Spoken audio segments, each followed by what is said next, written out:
conversando sobre la obra con todos y todas las que quieran participar. Bien, La charla va a realizarse, como te decía, el miércoles a las 19 horas y bueno, después si hay algún interesado o interesada en participar, les puedo dejar a ustedes el contacto para que se puedan comunicar. cómo no, Cintia. Acá Analia te va a hacer una pregunta. Bueno, cómo Hola no. Cintia, buenas tardes, un gusto Hola, hablar ¿cómo con estás, vos. Analia? Bueno, veo que sos una estudiosa, entre muchas cosas. Hiciste estudios feministas en la Universidad Nacional de Chaco, participaste en ciclo de Mujeres a la Obra en 2018, un ciclo de teatro y feminismo. Entonces veo que en tus obras trabajas mucho con mujeres, con Natalia Villamil.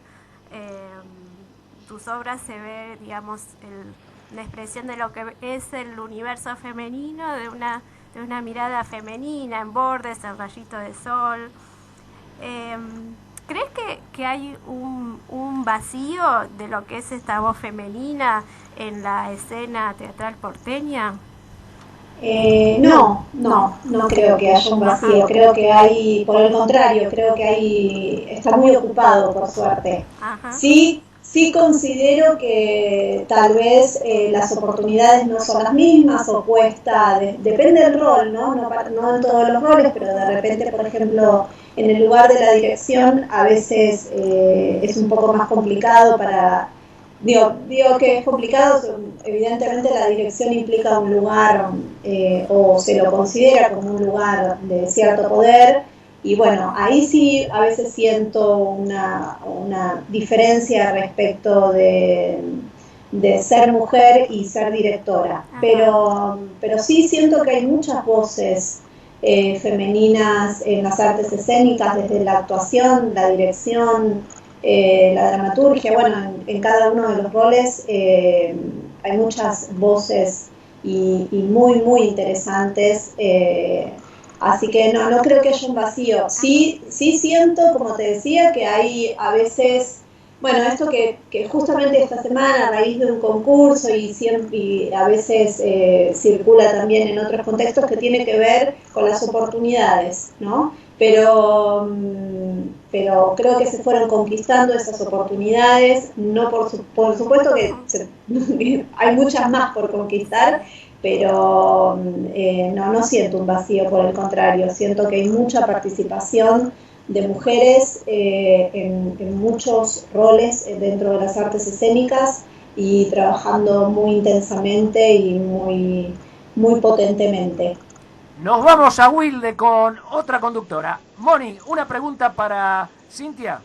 Sí, me interesa porque Cintia cumple varios roles. La vi como asistente artístico, vestuarista, asistente de dirección.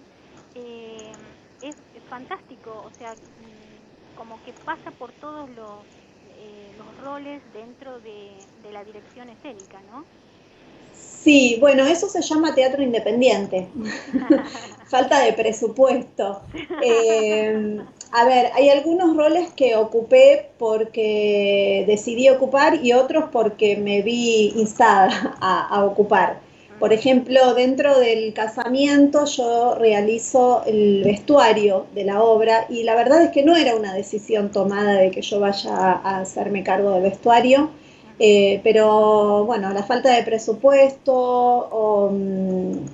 o también la imposibilidad de encontrar también a alguien con quien dialogar en el universo en el que yo estaba pensando. Bueno, varios motivos me llevaron a tomar la decisión de hacerme cargo en este caso puntual del vestuario, que fue en verdad un proceso que yo después disfruté muchísimo porque no, por supuesto nunca me asumí como vestuarista porque no lo soy, sino que lo que hice fue ir recopilando vestuario para la obra, que no fue un diseño de vestuario, sino fue eso, fue como ir encontrando a lo largo de todo el proceso cuáles eran esas prendas o esa indumentaria o ese accesorio que yo sentía que iba para la obra. Hiciste como Y lo búsqueda que de fue muy lindo de investigación. ese proceso es que Sí. fueron apareciendo, ¿no?, a lo largo de todo el periodo de ensayo. Entonces yo iba llevando cosas, los actores algunas usaban, otras no, iban tomando, desechando y se usaron durante todo el proceso.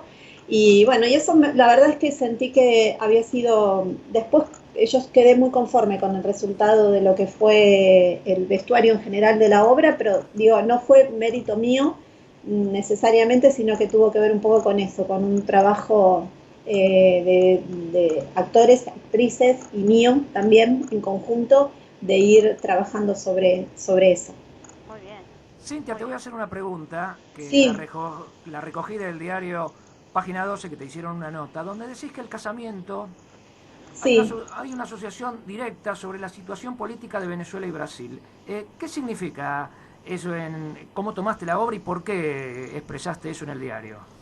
Bueno, sí, ese comentario que yo hago estaba un poco relacionado con lo que estaba aconteciendo en ese momento, ¿no? Que tenía que ver con la situación con Brasil y bueno, todo lo que ya es más que conocido respecto del gobierno anterior. Todo lo que sucedió, ¿no?, con el gobierno anterior. Eh, el casamiento para mí es una obra que trata sobre el poder.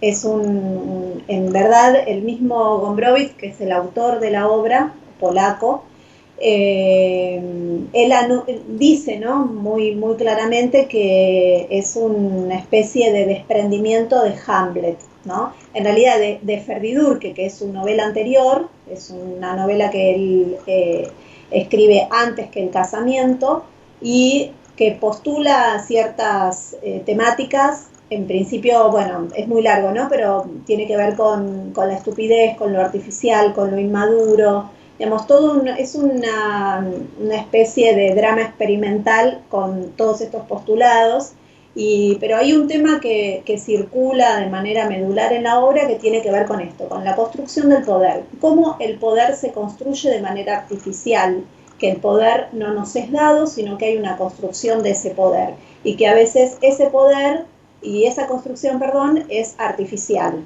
¿no? Artificial en el sentido de una creación impuesta, ¿no? Entonces, a lo largo de la obra, ese poder, la obra es el sueño de Enrique, que es el protagonista, que vuelve de la guerra y ve resurgir todo su pasado, su casa natal, sus padres, su antigua novia, encuentra lo que es su casa transformada en una especie, una suerte de taberna degradada. Bueno, encuentra un panorama bastante desolador, y en ese contexto también encuentra a la que había sido su exnovia prostituida por sus propios padres, ¿no? Esa es un poco la temática de la obra, pero a lo largo, en el desarrollo de la obra, lo que empieza a pasar es que Enrique empieza a sentir de que como se trata de un sueño, tiene el poder de transgredir hasta su propia familia. Y entonces, con el simple levantar de un dedo, puede convertir a su padre en rey, puede él mismo convertirse en rey, puede destronar a su padre. Bueno, hay una serie de juegos muy interesantes en la obra, y bueno, y en este sentido, conté un poco el fundamento de la obra para poder dar cuenta de a qué me refiero, ¿no?, con esta construcción del poder, digamos, en este juego de artificioso, si se quiere, de cómo se construye ese poder. Y en ese sentido, yo hacía una especie de puente con la situación de Venezuela y de Brasil, de cómo llegan al poder personajes que no vienen necesariamente de la política, que no construyen un poder a lo largo de una carrera política, sino que son azarosamente designados para ocupar esos lugares, ¿no? Entonces, en este sentido fue que lo mencionaba. Moni, ¿alguna pregunta para Cintia? Me quedé pensando en, bueno, la historia del poder, de cuando los caciques tenían que ser los mejores, los que dieran el ejemplo, y no después, o sea, el poder pasa a formar parte de algo, de un hecho más coercitivo, ¿no?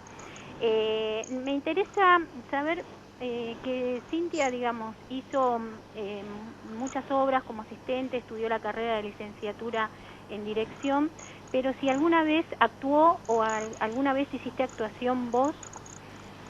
Sí, bueno, como decías, yo en realidad arranqué desde la actuación, fue como mi primera pata en el teatro. Arranqué en una escuela que hoy ya no existe, pero era una escuela de formación integral que funcionaba en una sala de la Manzana de las Luces en ese momento, y era una escuela de una formación de 3 años. Y bueno, egresé de ahí y sí, durante todo ese primer periodo, estoy hablando, digamos, de hace muchos años, yo arranqué muy chica en el teatro, era adolescente en ese momento, y, y bueno, y después en esa escuela hice varios espectáculos, y después por afuera de la escuela también trabajé y indagué también, y hice varios talleres por fuera y varias obras como actriz, pero muy rápidamente descubrí que el lugar que más me convocaba del teatro no era la actuación, sino la dirección y un poco la dramaturgia, y después también la docencia. Pero en principio sí, me dediqué a la actuación un tiempo. Claro. Pero cuando empecé a dirigir la abandoné, sentí que no era capaz de hacer las dos cosas a la vez. Tampoco sentía, digamos, no me sentía capaz, pero tampoco me interesaba. Descubrí el rol de la dirección y me sentí mucho más cómoda en ese lugar. Bueno, Cintia, perdón, ¿ibas a decir algo, Moni? No, que la felicitaba, qué bueno que fue descubriendo y bueno, se dedicó a la dirección, que es algo bastante poco usual, digamos, en mujeres, ¿no? Y bueno, la felicito realmente. Te quería hacer una pregunta, Cintia, porque hace unos programas atrás charlamos con Natalia Villamil y sí, a ella le preguntamos la misma pregunta que te voy a formular ahora. ¿Cómo es esa relación entre ustedes dos, dramaturga y directora, cuando comienzan con el proyecto de una obra de teatro, ya que trabajaste muchas veces con Natalia y ella es la dramaturga? Bueno, el proceso para mí fue gratificante, es gratificante en el sentido, ella es una amiga con la que comparto una mirada, ¿no? Porque tiene que ver un poco con eso, con estar, tener ciertos acuerdos, ¿no? Y nos llevamos bien y trabajamos muy bien juntas. Y entonces, en una entrevista que nos hicieron cuando recién, en uno de nuestros primeros espectáculos, que nos hacían esta misma pregunta, me acuerdo que Natalia trajo a colación una frase de Cartoon, creo, que dice que es un poco, que compartir imaginarios es un poco promiscuo. Bueno, a nosotras no nos pasó porque también entendimos que cada una tenía un rol muy determinado dentro de lo que era nuestro trabajo. Si bien compartíamos el proceso, pero cada una desde lugares distintos. Entonces, creo que nos entendimos por eso y que pudimos trabajar bien por eso, porque cada una desarrolló dentro del proceso creativo un aspecto, ¿no? de participación y un modo también de participación. Y bueno, y además porque somos amigas, nos llevamos bien y tenemos acuerdos. Le queremos decir a los oyentes que bueno, que junto con Natalia Villamil están seleccionadas con tu obra, con Rayito de Sol, que está para el catálogo de espectáculos del programa del Instituto Nacional del Teatro 2020-2021, ¿no es así? Sí, así es. No sabemos qué significa eso, la verdad. En este contexto es rarísimo. El casamiento, por ejemplo, está todavía seleccionado, pero de la selección anterior, quedó en el catálogo 2019-2020. Y bueno, para el casamiento significó la posibilidad de viajar, la posibilidad de presentar la obra en otros lugares del país. Pero bueno, en este contexto con Rayito la verdad es que no sabemos si va a ser posible algún viaje, porque en realidad el catálogo, para quienes no conocen el funcionamiento, lo que hace es permite, aparecen digamos en el catálogo de obras, ¿no? Es una selección de todo el país y entonces cualquier provincia, localidad, gobernación que quiera invitar un espectáculo de teatro puede consultar el catálogo, elegir el espectáculo que le interese y a partir de ahí el INT subsidia toda una parte que tiene que ver con el traslado y el caché y honorarios, digamos, de los artistas que participan. Y en ese sentido, entonces, las distintas provincias o localidades o gobernaciones pueden invitar estos espectáculos. Esto es un poco el funcionamiento, o parte en realidad del funcionamiento del catálogo, con lo cual en este contexto donde nosotros, los de Cava, no podemos ir a ningún lado, bueno, es un poco raro pensar qué va a pasar con el catálogo, pero bueno, esperemos que pronto podamos movilizarnos, volver al teatro y movilizarnos nuevamente con nuestros espectáculos.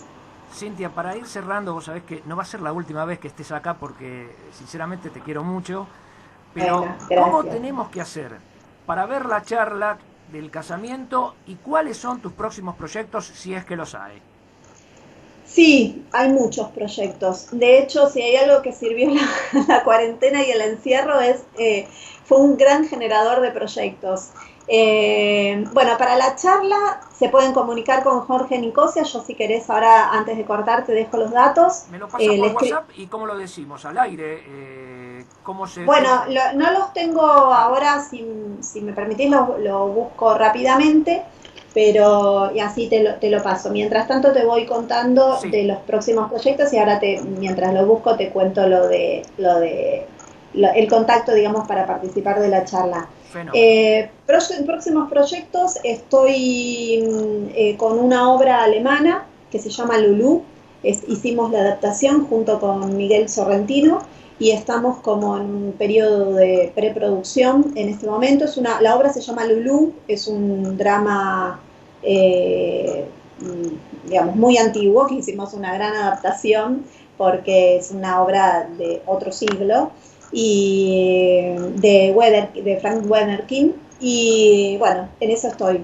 Eso es una obra de muchos personajes, es un clásico, así que no sabemos cuándo va a ser posible eso, solamente tenemos el texto y estamos como iniciando recién la convocatoria de las y los actores. Y luego estoy con otro proyecto que es una obra de María Pía López, es una novela que adaptamos con ella y Caro Guevara, que es la actriz del proyecto. Hicimos una adaptación, nos juntamos y hicimos una adaptación entre las tres. Una novela que es maravillosa sobre la situación de una mujer que tiene 40 años y siente que perdió el tiempo para ser madre, bueno, y toda la problemática en relación a la maternidad. Y bueno, también un espectáculo que está como en un periodo muy iniciático y que tendremos que esperar a ver cuándo podemos nuevamente retomar ensayos y poder volver a lo que sabemos hacer, que es teatro. Te paso para que todo el mundo lo escuche. Sí, el contacto de Jorge, su celular es 155-839-9130 y si no pueden escribir a jnicosia@prologox.com. Bueno. Cualquier cosa igual, si no te dejo el contacto a vos. Daniel, discúlpame, también lo que podemos hacer es dejarlo en la página de Facebook de Te lo vamos a dejar exactamente en la página nuestra, que nos olvidamos de decir que tenemos una página de La Luciérnaga Curiosa, que este programa se va a subir, como siempre, todos los oyentes lo pueden volver a ver, también está en Facebook, y ahí te vamos a dejar los datos, ¿te parece? Dale, perfecto. La charla en realidad tiene que ver más con una especie de desmontaje del espectáculo, en donde voy a hablar un poco del autor, del contexto de escritura y también del contexto, digamos, de la adaptación que yo hago del texto original y de todo lo que fue el proceso de montaje y de, ensayos hasta el estreno y todo lo que sucedió también posterior al estreno con el encuentro con el público. Esa es un poco la idea de la charla. Muchas gracias, Cintia, por esta comunicación con vos y espero muy pronto poder darte un abrazo, todos los integrantes de este programa. Yo también, espero lo mismo. Bueno, les mando un abrazo a ambos y bueno, gracias por la invitación. Sabés que Analía actuó en Caprichosa, ¿no? Que está conmigo acá al lado, Sí, la conozco. Bueno, muchas gracias, Cintia, por la comunicación. No, gracias a vos, gracias a Analía y bueno, un fuerte abrazo. Gracias. Chao, Cintia. Seguimos con la luciérnaga curiosa. Moni, ¿dónde estás en este momento? Y un poco con frío acá en Wilde, ¿viste? Pero bien, la estamos pasando bien porque, bueno, son entrevistadas de lujo, así que fantástico, fantástico. Y ahora estamos esperando a nuestra segunda entrevistada que siempre con sus manos mágicas Agustín hace todo esto posible, ¿no es así? Como vos decís siempre. Por supuesto, los dedos de oro de Agustín. Exactamente. Agustín